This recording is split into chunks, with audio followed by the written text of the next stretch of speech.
you're a man of many travels. You've worked in North America, you've worked in Latin America, South America, the Caribbean. But could you briefly explain what are the difference in terms of work? What are the difference in working in those areas? What were some of the similarities, of course, as well? There is no similarities. There is. Okay. That's the bottom line. But I mean, you're working in It's like a car is a car, you're working in a car bus, is a car. yeah.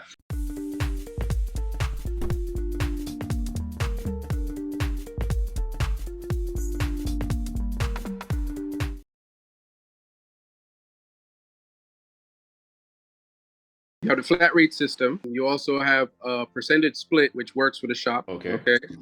Or you have a salary technician. Those are the three primary ones that most dealerships and private garages work with right now. Flat rate system basically is, how can I explain it? The system, every manufacturer, when they put out a unit, a vehicle, they have a detailed list that comes along with the vehicle called your warranty timesheet, right? The warranty timesheet will dictate that, okay, on this particular vehicle, if you have to change an alternator, let's per se, the manufacturer is willing to pay the dealership, which translates to the technician getting paid. We're willing to pay you 0.5 of an hour, half an hour, to replace this alternator on the warranty schedule. Okay. Now that is the warranty agreement that is done between the distributor and the manufacturer itself. Okay. What happened is afterwards, you had a company called Chilton. They came out with what was called a time guide. And in their time guide, they put more realistic numbers to replace a particular parts on a vehicle, like the alternator. They said, nah, there's no way you could do it in 0.5 of an hour. It's going to take an hour. So they came up with this Chilton time guide, and most industry workshops have adopted the Chilton time guide as the customer pay schedule. Percentage split is whenever a technician go in, you negotiate your split. Most private shops will use a percentage split. Okay, if it's whatever the labor rate is, after a certain amount of your consumables and all of that is deducted, then whatever is left over, it's a percentage. That's self-explanatory. Mm-hmm. Right? And then you have a salaried situation where some technicians, in particular, like the new guys coming into the industry, if you can't secure a position in a dealership, you'll get a position in a private shop. Okay. And most private shop will pay you salary. I'll pay you $500. Yeah, like $20 an hour, $15. $20, yeah. Whatever. Yeah. However it's worked out. And that's something that the technician and the shop owner negotiates. So that's basically the three off the top of my head. Okay. So when There's did but those are the primary. Those are the primary ones. Yeah. Okay. So, but when did the Filton labor flat rate guide came in during that time? Oh, the Chilton guide has been around. Like in our previous interview, I told you that I've been in the industry since the 80s, early 80s. I've known about the Chilton time guide since then. If a customer comes in, hey, I want to replace some tires.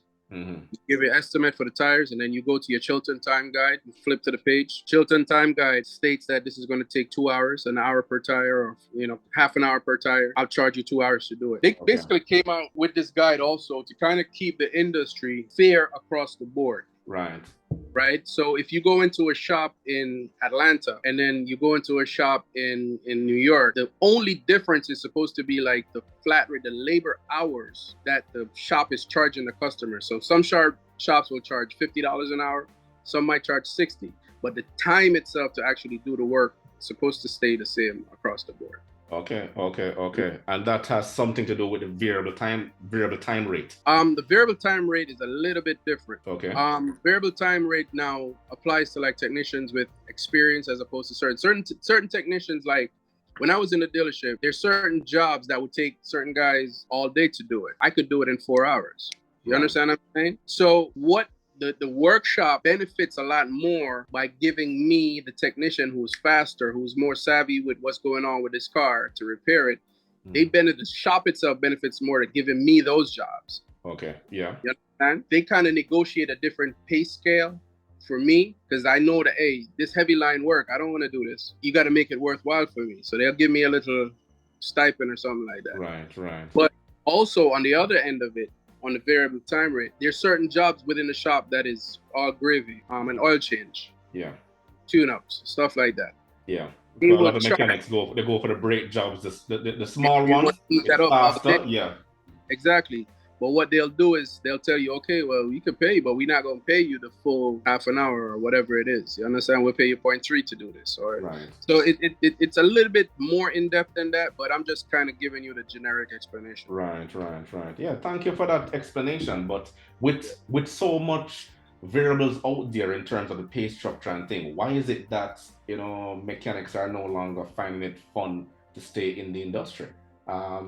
All my videos have been talking over and over that mechanics are leaving in droves. They're finding alternative jobs to do.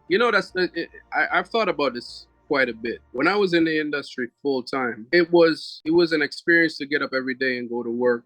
You're learning something new. It was always exciting for me. But I was also in workshops where there's guys that came in and they were just pissed off stepping through the door until they left at the end of the day. I think at the end of the day, it's all about your frame of mind. Are you doing something that you enjoy? Yeah. If you really don't enjoy doing this, why are you here? That's the it's your attitude. Yeah. You understand? But on the flip side of that, I'm not just going to blame the mechanics. A lot of times we work for, when I was on the mechanic side of it, I worked for garages where the managers was just total, excuse my French, you know what, where I was about. We know. These guys are just difficult to work with, yeah. So you get a lot of frustration. You're already dealing with a high stress situation. Somebody just bought a car. You're not making the hours that you're supposed to make on this unit, but you're stuck on it. You can't move on to another job until you figure this one out. And then you have a manager that's constantly harping and just being a pain in the butt. Yeah. You understand? So after a little while, not everybody knows how to deal with stress the right way and how to tune certain things out and just focus on the job at hand. Yeah. You understand? So a lot of guys, they get caught up in the whole fascination of you watching what's going on TV and these guys are racing and these beautiful cars and you're like, oh, I want to be a part of that. Exactly. Yeah. And they don't understand the work that goes behind it. Yeah. Exactly. When you get into it and you realize, damn, this thing is work. Like this is real work. This is real work. A lot of guys can't. They don't hold up. Yeah, I always use the scenario with Formula One. Verstappen and Hamilton and all those guys flying around the track. They get into the pit. You see the pit crew just going out, bam, bam, bam. In less than 10 seconds, they're gone again. They don't understand how much experience, sacrifice, and work it takes to keep those drivers going, and those sitting up in the stands just cheering and going on. They don't understand that the real work takes place behind the scenes, right? Hey, let me tell you something, man. My age right now, I'm 51 right now, and I can tell you this: the things that I see going on in the automotive industry right now. When I was in my 30s, I'm thinking, man, I don't know if I could handle the workload that's going on that I see happening right now. Right. Back then, it was a little bit more laid back.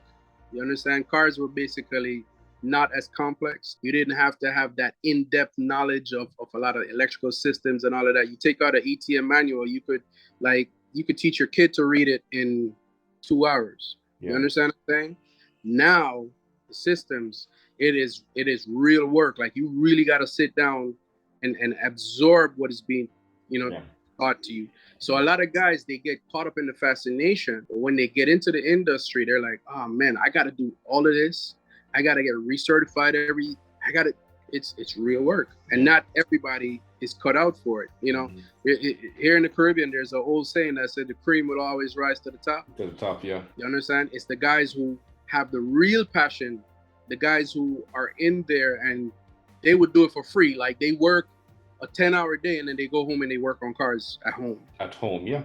Those are the guys that you see 10, 15 years down the road. They got their own garages. They have a very nice life laid out for them and their family because they stuck with it. I think the industry right now is not, with all of this mass marketing and all of that, we have a lot of guys coming into it, but they're coming into it because they never really had any other option. Mm-hmm. You understand? And the guys who have a real passion for it, most guys don't choose to go the dealership route. They start with a little, tool chest and they fix their friend's car and their friend's mom's car. And before you know it, they have a clientele of 50, 60 people, and that's decent living. You understand? They're not choosing to go into the dealership. Those are the guys that have a different level of passion for it. Yeah. You understand? But the young guys who, they're sitting at home one day watching cable TV and they say, hey, I forgot the institute that's in Texas, AI or something like that, Automotive Institute. Come and check us out, blah, blah, blah, blah, blah. We'll fly you out here. And they get caught up into that. You know what I'm saying? Or their parents tell them, hey, let me go work on cars. Okay. The one of the questions I asked because I introduced you, I have to let the audience know that you're a man of many travels. You've worked in North America, you've worked in Latin America, South America, the Caribbean. But could you briefly explain what are the difference in terms of work? What are the difference in working in those areas? What were some of the similarities, of course, as well? There is no similarities. There is. Okay. That's the bottom line. But I mean, you're working in It's like a car is a car, you're working in a car bus, is a car. yeah. But But okay, when I worked in North America, when I worked in the States, right? A technician, a line tech does everything. You did your own alignment, you did your own AC work, electrical diagnosis, you did everything. Here in the Caribbean, I think we went over this in our last interview where I said, here in the Caribbean, if you're an alignment man, that's all you do in the dealership is alignment. alignment, yeah. So if no alignment job come into the shop that day, and the shops down here, some of them are salaried, some are flat rate, right? But if no alignment come into the shop that day, you just had a busted day. You don't make no money that day. Exactly. In Latin America, what I realized is when I first landed there, which was the craziest thing to me, every technician in the shop is salary. If the guy comes in the shop and I don't know, he decided that he's gonna go hop in a car and have them put the car in the air and he sleep all day because he partied the night before, he's getting the same pay as the guy that is, you know what I'm saying, busting his butt. You understand? And I couldn't understand that principle, but that's what works for them. And it's the same here in some of the Caribbean countries. That's how they do it. Your salary. In the States, we don't have to deal with unions. Down here in the Caribbean, Latin America, we got to deal with unions.